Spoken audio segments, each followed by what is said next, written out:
Зангийн академи Монгол хүний оюунд хөрөнгө оруулъя.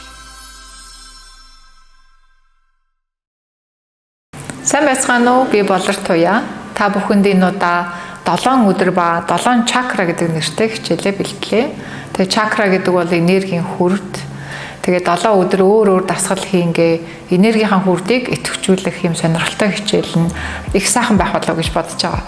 За яагаад би хүрдийг сонгосон бэ гэхээр зэрэг хүрдээ идэвхжүүлснээс бидний одоо дотоод шүүрлийн булчирхай зөв ажиллаж дотоод шүүрлийн булчирхайн зөв ажилласнаар бид эсгийн төвшөнд бодисын солилцоог зөв явуулахад дэм болохоос гадна сэтгэл санаа, харилцаа, дотоод мэдрэмж, эмгтэй эрэгтэй энерги тэнцвэрж иж байгаа учраас одоо хүрд бол их чухал юм хичээл. Удаан үргэлжлэхгүй, тэгсэн ирнэ сонирхолтой.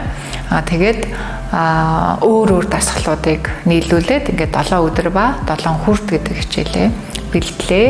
Таны 7 өдөр чинь сонирхолтой өнгөрөхөөс гадна өдөр болгон та хүрдээ тэнцвэржүүлж сэтгэл санаа, ажил хөдөлмөр, харилцаа чинь аятайхан сайхан байх болно гэж бодож байна.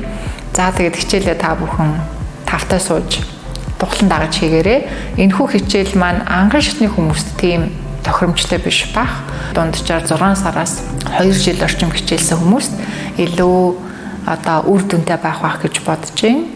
Ингээд та миний хичээлийг сонирхоорой. Зангийн академи Монгол хүний оюунд хөрөнгө оруулъя.